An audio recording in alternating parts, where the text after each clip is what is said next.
CashFlow Diary Podcast, episode 408. Welcome to yet another exciting episode of the CashFlow Diary Podcast, the podcast that teaches you insider tips, tactics, and strategies for creating leverage streams of cash flow into your life. Learn from top-performing entrepreneurs, business owners, investors, and thought leaders from across the globe as they share their secrets to success. Like what you learn on this and other CashFlow Diary podcast episodes?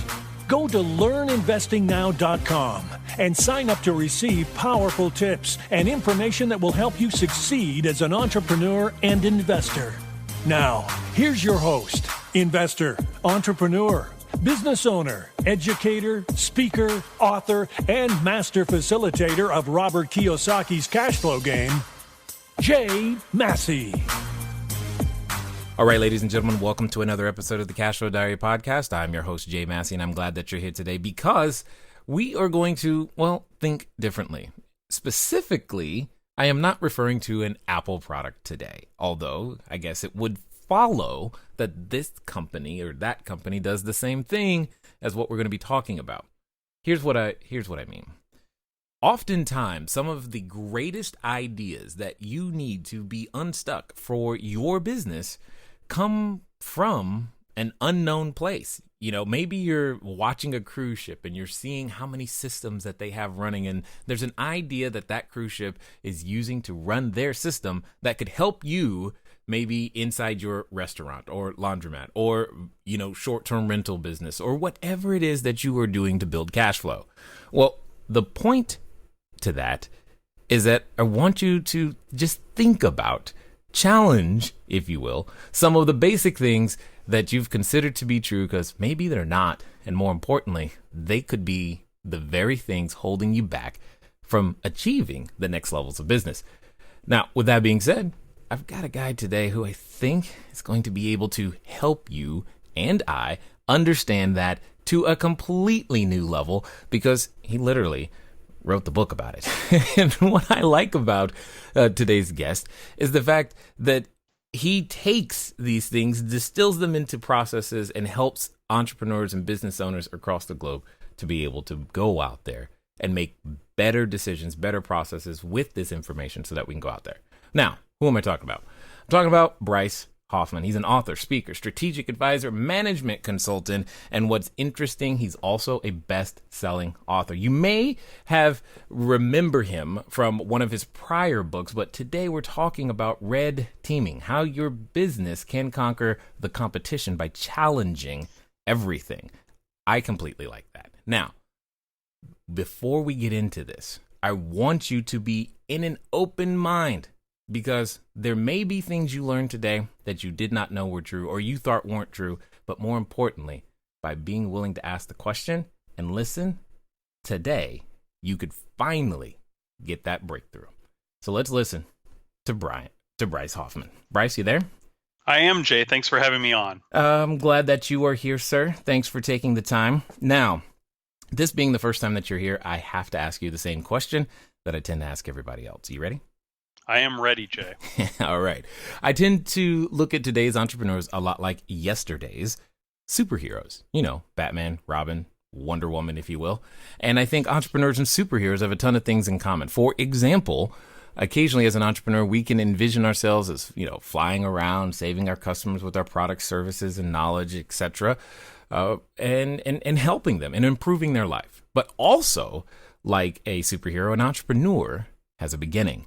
So if you think about, say, Peter Parker, there was a time where he was just a college student and he was going to school, trying to get good grades. He had a job to make sure that he could eat some pizza, if you will. Then one day something happens to him. He gets bit by a spider and he has to choose. Hey, I've got this skill set. I want to go out there and serve people. And he's got to choose good or evil. And he obviously chooses good. In this case, as it comes to you, my question is as follows. Before, your books, before your management consulting, before being on all of the radio shows, the BBC, NPR, CNN, Fox, PBS, etc., before all of the things that people know you for today, my question to you is, who is Bryce Hoffman? Oh, I'm relieved, Jay. I thought you were going to ask me whether I chose good or evil. I hope I chose good. I'm glad I made it easy for you. Yeah. Who is Bryce Hoffman? Well, I am a former journalist. I spent 22 years as a financial journalist covering the high-tech industry in California, the biotech industry in the San Francisco Bay Area, and then the automobile industry in Detroit. So I watched booms and busts happen right before my eyes. Yes, you did. And I got inside a lot of different companies, hundreds of different companies over the years, and saw how they worked and saw how they didn't work. And decided after my last book came out about Ford's turnaround that it was a lot more satisfying to help companies solve their problems than write about their problems. So I didn't get bit by a spider, but what I did, my secret power, if I have one, is the ability to look and learn and listen. I'm a sponge. And when you've been inside, literally hundreds of companies and seen how their senior leadership are dealing with challenges and how they're taking advantage of opportunities, and you've seen the good and you've seen the bad, you see a lot of things that you can take away from that, hopefully, and help other organizations to do the right things and not do the wrong things. Yes, totally understood. Now, what's interesting, though, is you said something that I think happens for a lot of people, is many people see something, but yet you decided to do something about it. I mean, it's easy to see, oh, that's broken. That ain't right. I would never do it that way. Why did you make that decision? But yet you said to yourself, instead of just writing about it, you try to help them solve it. Where did that come from? It was really an accident, Jay. My last book, American Icon, Alan Mulally and the Fight to Save Ford Motor Company, was the story of how Ford became the only American automaker to make it through the Great Recession without going bankrupt and without having to be bailed out by you and I and your listeners.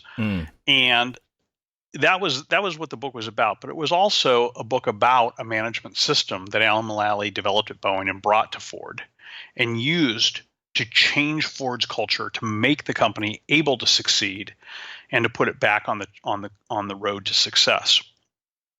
I started getting a lot of calls after that book came out from CEOs and other business leaders who said, read this book, really liked it, wonder if you could come and speak with our team about some of the lessons in this book. So I started doing that while still working as a journalist. And then invariably, after I'd do that, a few weeks later, I'd get a call from the same company saying, can you actually come and help us implement some of the ideas you talked about?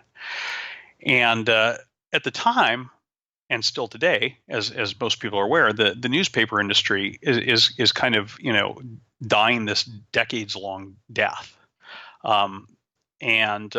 It was. I'll tell you something, Jay. It does seem slow. One of the most difficult things to have been. Yeah. For the past 10 years, 15 years. Yeah. Was a business journalist, a financial journalist who understood how business worked. And to be sitting in a business that was collapsing around you, in which you had no ability to influence the direction of that business. So when I got the opportunity to start helping companies shape their direction and move in a better direction, I leapt at it and I didn't look back. And so for the past 3 or 4 years, I've been doing that. And that led me to my new book, Red Teaming, which is an attempt to find even more powerful systems that companies can use to stress test their strategies, to strengthen their plans, to make better decisions, and, as I put it, to become one of the disruptors in their industry rather than one of the disrupted. Because whether you're a global corporation or you've got a mom and pop store, you are functioning now in a period of unprecedented complexity and disruption in the business environment. You think about the furniture. If you own a furniture store, if you were a sole proprietor with a furniture store, in Alabama, you right now are competing against Amazon, which just a few weeks ago announced that they are getting into the furniture business. What? I know this. Sorry, it's just Amazon is like, oh my God, no, not again, not something else. I figured they had all of my budget already, but go ahead.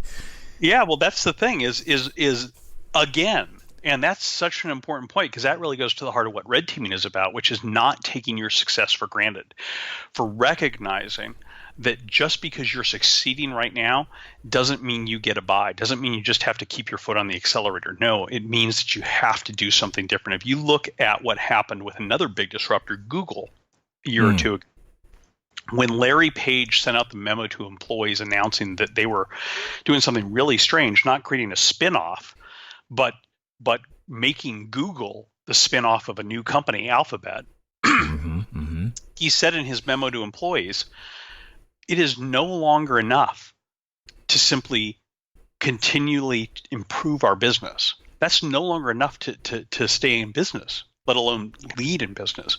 We have to make these great leaps forward as a business into new areas, into new markets, into new ways of doing things. Otherwise, someone else will. And that's really one of the things that inspired me to write this current book. Well, I mean, if I listen to what you just said there, that would be, it can feel daunting. It's like, oh, I don't even know if I should try this whole business thing. That seems like a whole lot of extra work that might not necessarily be revenue generating at the beginning. But before we go down that road, one of the things that I still don't quite get, though, specifically about you, is, again, you saw a problem, but many people, you didn't sit on the sidelines. What was the impetus to say, that's enough, I am the one that can do something I will do something about this? Was it literally just, okay, an opportunity? Or because there seems to, I think there was something deeper than just, hey, I could, and then the opportunity came there. I think it comes from somewhere else. I'll tell you. I mean, this may be a strange source to quote on a business conversation, but I'm one quote that stuck with me ever since I read it in the autobiography of Malcolm X is, "If you're not part of the solution, you're part of the problem." Got it. And I really believe that. And I was very frustrated being in a situation for several years where I didn't have the ability to be part of the solution, even though I could see what needed to be done. And so when I got the opportunity to be part of the solution, that I took it, because I really think that,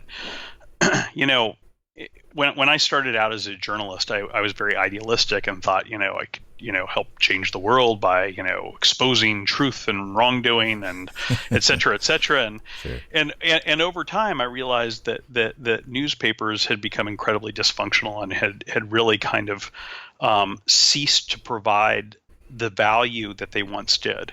Mm-hmm. And at the same time, I saw that business done right is capable of doing amazing things.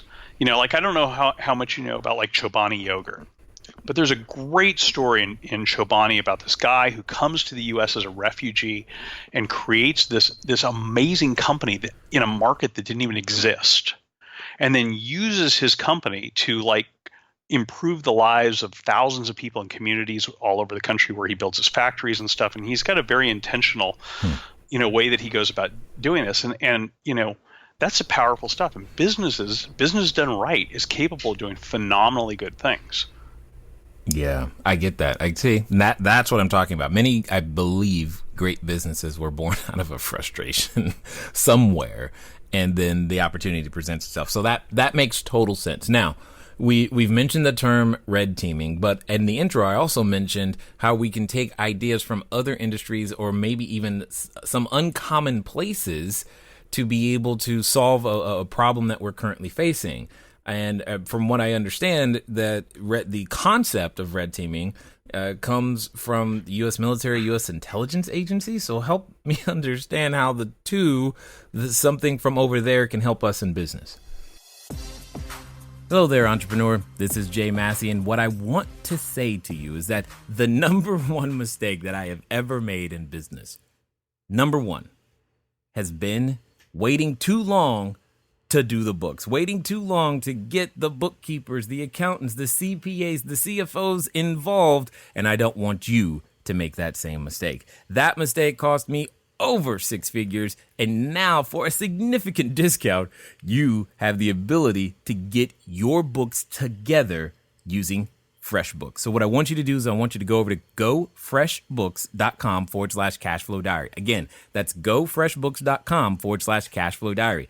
FreshBooks is the easy to use software designed to help you, the small business owner, the freelancer, get organized and save time on invoicing, getting paid faster, keeping those books in order so that it becomes a bonus for you to do your taxes as opposed to a burden.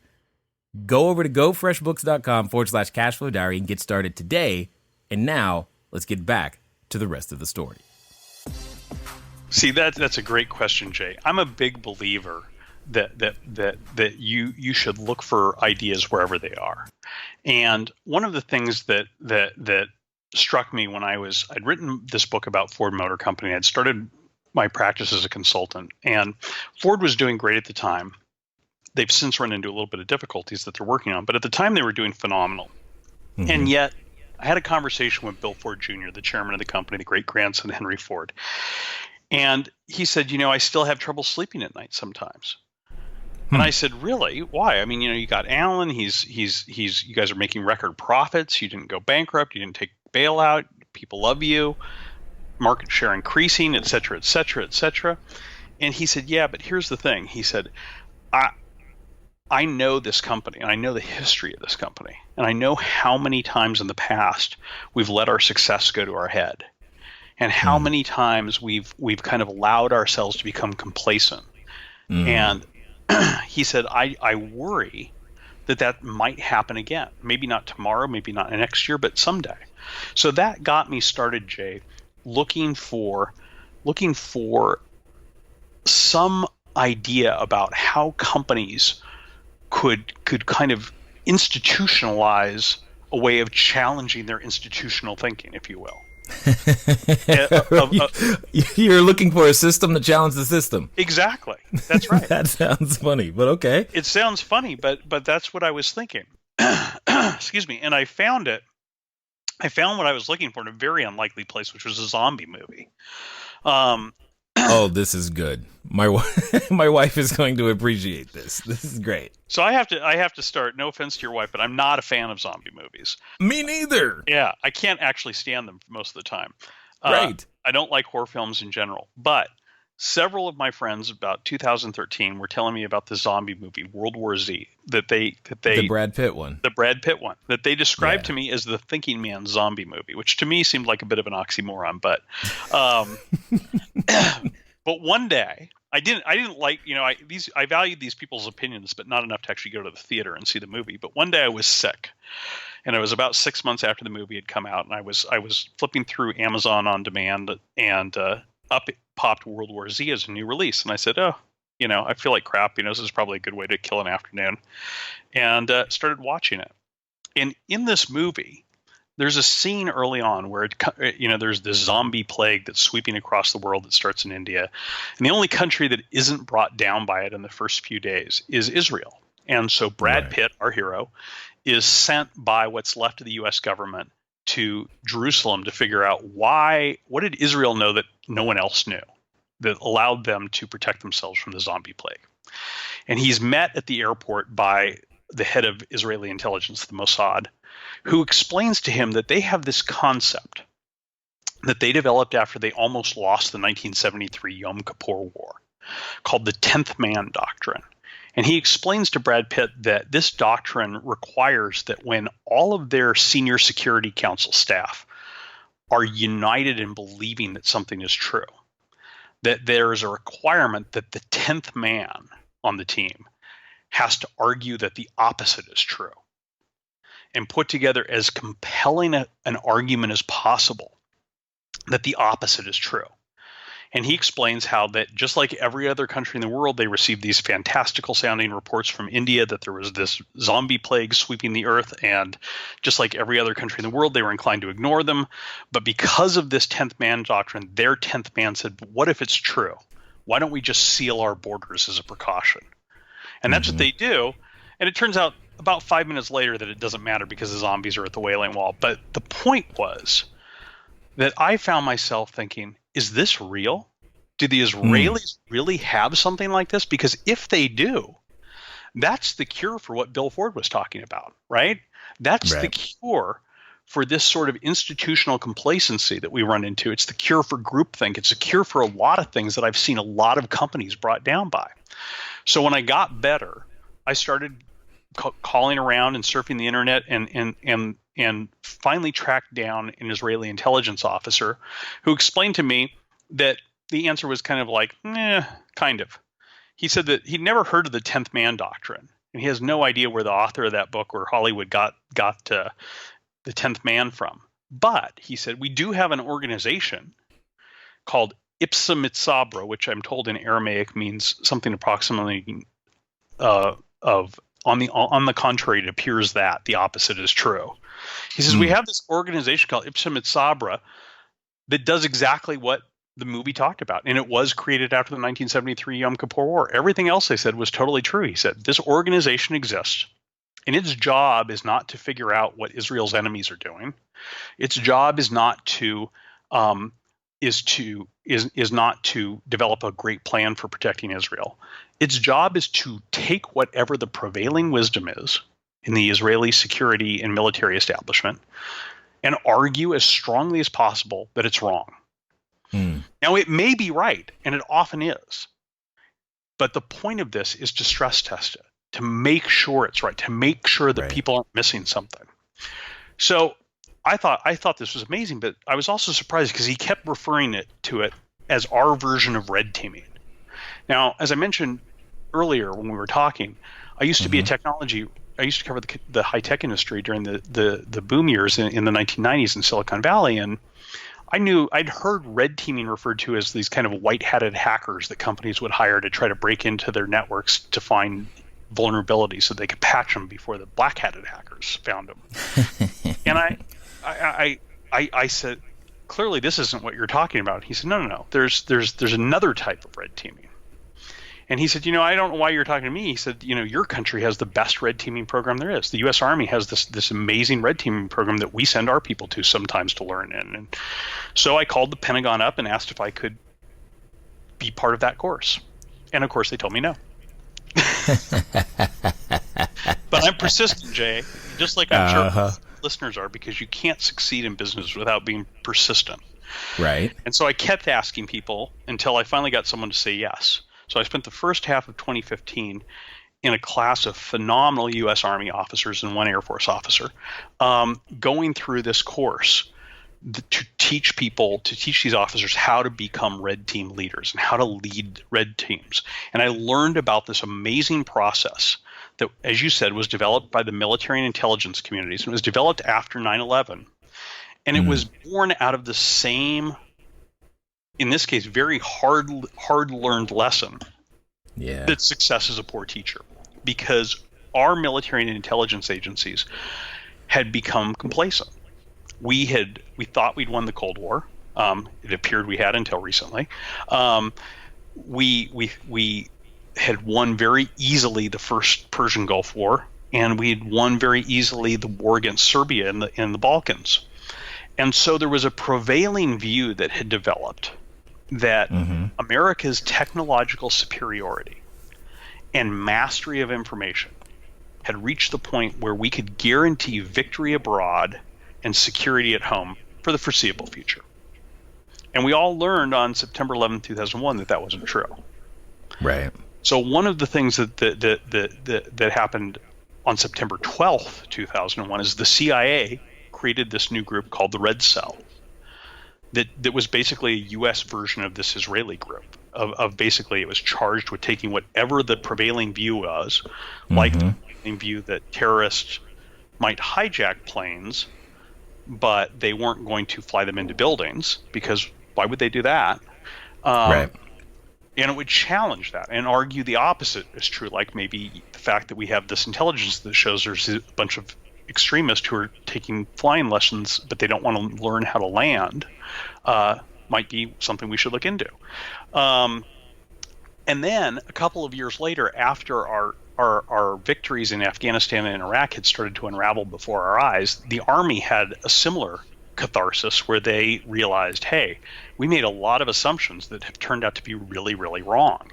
So maybe we should come up with a system that forces us to take a hard look at our plans and strategies so that we can make better decisions too. And all of these kind of concurrent efforts led to red teaming. And that was the program I went and learned how to all about at Fort Leavenworth, Kansas. Well, the interesting thing about this, other than the fact that it starts with a Brad Pitt movie, is the fact that I think we can see evidences, or at least as you're talking, I'm thinking of company after company where, and they're in an industry where things maybe got complacent. For example, when you mentioned Ford, I think, well, Tesla, right? I start thinking about Tesla today because they definitely are not doing what Ford is doing. Two completely different. They're just coming from two completely different worlds. And then when I start thinking about, again, in transportation, you got the taxis versus Uber, if you will. It's like that industry seemed to be complacent. When it comes to hospitality, obviously the hotels versus the Airbnbs of the world, and even something as simple as restaurants versus food trucks. This seems to be something that every industry should. It almost feels like there should be a new department in all of our businesses that's designed to do this. Like, I feel like Apple could use one of these right now. They sure could. Absolutely. Yeah. No, you know, everybody needs this. And that's the thing that's been amazing. It's interesting. When I wrote this book and as people started hearing that this book was coming, I thought that primarily this book was going to be of interest to older established companies, that were worried about a new competitor, that were worried about, one of these companies you mentioned. And that's been true, but it's also been surprising to me how much interest I've got from some really cutting edge companies in Silicon Valley that I can't name, but which, are familiar to everybody, that also are very interested in this because they don't take their success for granted. Right. And they know, because they disrupted other people, how quickly they can become disrupted too if they don't come up with a system to help them constantly reevaluate their plans and strategies. And it's an important thing. When I say reevaluate, I don't mean second guess yourself.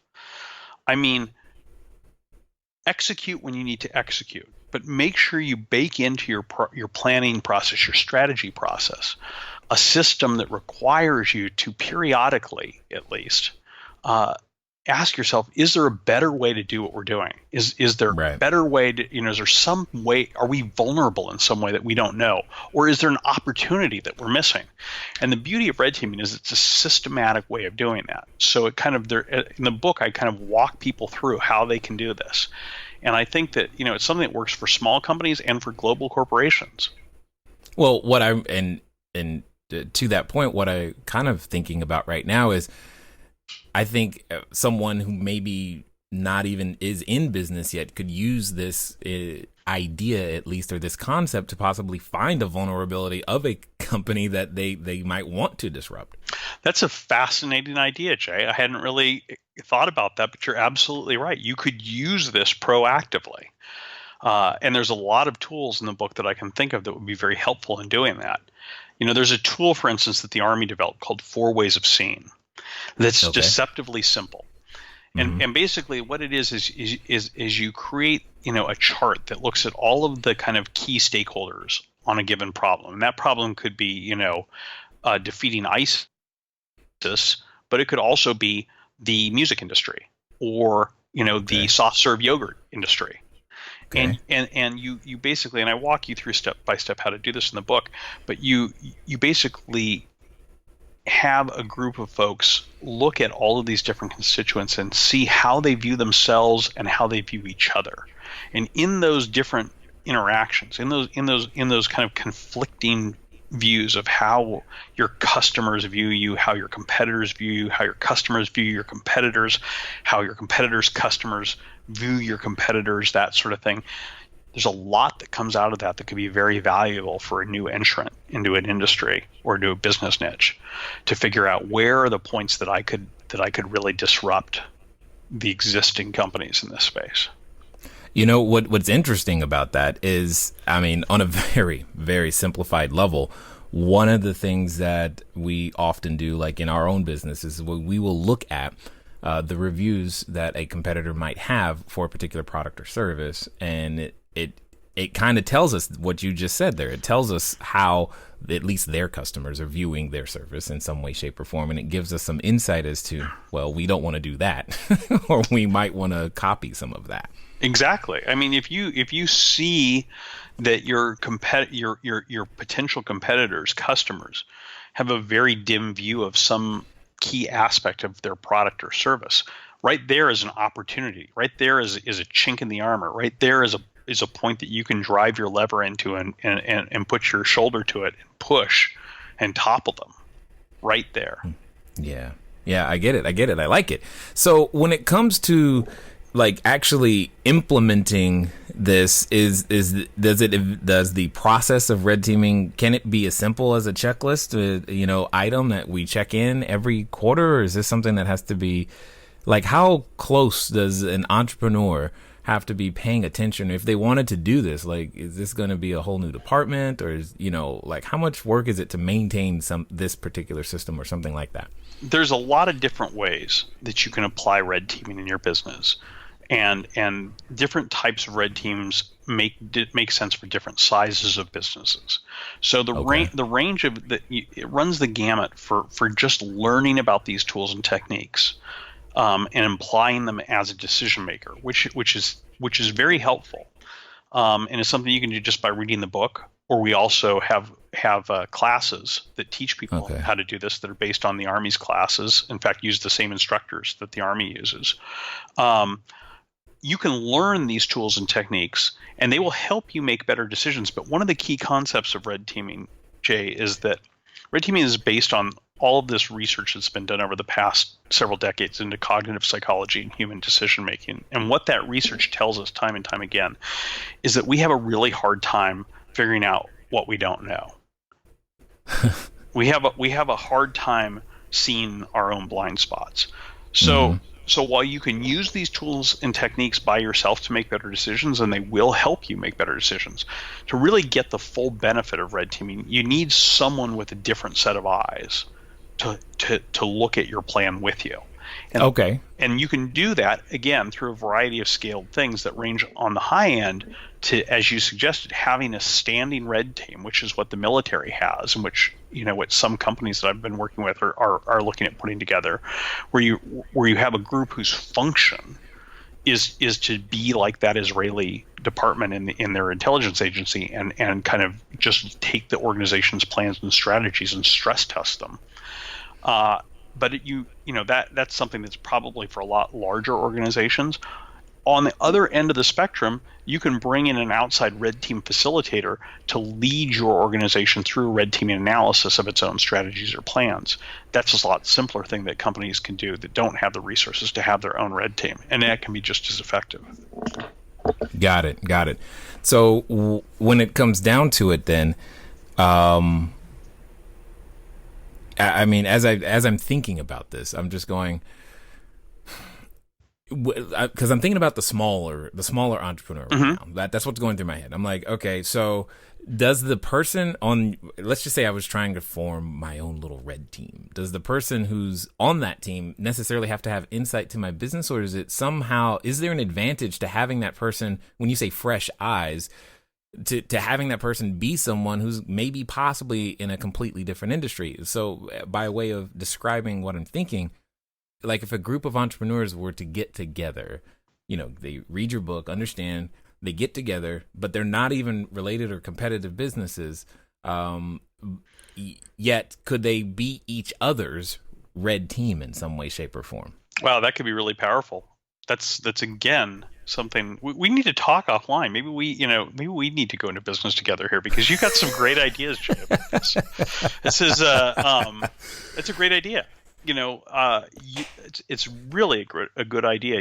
Using these tools and techniques, that's absolutely something that you could do, and it would be really helpful. One of the reasons, one of the values, a lot of what I do in my own practice is to provide red team facilitation services. So I have folks who work with me from the military and from who are fully trained red team folks who come in with me, and we don't know the industry that we're going into. We don't know the company we're going into, and that is actually an advantage because when you come in with preconceived ideas, then you're kind of blinded to the same thing that folks in the company are blinded to.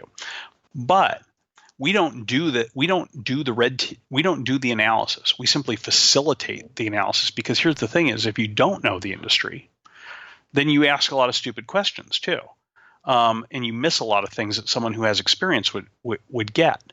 And it's also very easy to dismiss the findings of a red team that's from outside your organization and just say, oh, those are the consultants, they don't know what they're talking about. So what we find is a lot more valuable is we come in and we'll work with the leaders of a company we'll run the exercises, but they're the ones who draw the conclusions and who gain the insights. And our job is simply to ask the tough questions. And that's very valuable because, and this is, I'm thinking, tying this back to your idea of a group of business leaders doing this, the value in that is that we see things that they don't, because we're coming in with a fresh set of eyes. But they're the ones that are going, oh, well, the answer to that question is this. They're the ones who are generating the answers. So then they can't dismiss their own answers, right? So that's the value in that kind of inside-outside approach. One of the big challenges of red teams that exist in the military and intelligence world that you hear about a lot is walking this fine line between being inside and informed, in other words, fully aware of the strengths, weaknesses, opportunities, and threats the organization faces, and outside and independent, in other words, and able to ask tough questions and think differently about things. So that one way to do that, like I said, is what I just described. And oftentimes what I tell my clients is this is tough love for companies, as a way to think of it. Yeah, I mean, almost an intervention to some degree, because that is definitely, I can think, a few years back, a red team could have saved me a few $100,000 of mistakes. So I'm just thinking that this concept, I like it, and being able to systemize a way to question the unquestionable, the foregone conclusion. This is the way it is. This is the way it's supposed to be. This is the way it's always going to be. Is something that I can't see. I mean, it almost to a degree, it's like, I feel like there should be a family version of this so that moms and dads could say, I'm serious, man, because there are just so many things that we consider to be foregone conclusions. That's just the way it is. I think about cooking when someone is learning to cook and if certain things are done certain ways. Well, why is it done? Why is it done that way? Why do we cut the ends of things off? Why do we use this particular oil? And when we don't question those things, we leave ourselves vulnerable, and we don't even realize it. And we think everything's okay. And that's the dangerous part, is when you think everything's okay, you may think you're on solid ground, but if you don't have a process for being sure of that, or at least have something in place, you get blindsided, and that's a devastating feeling.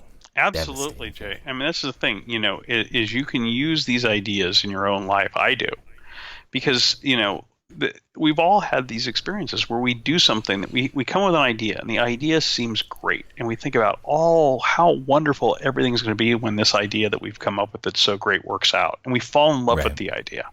Right.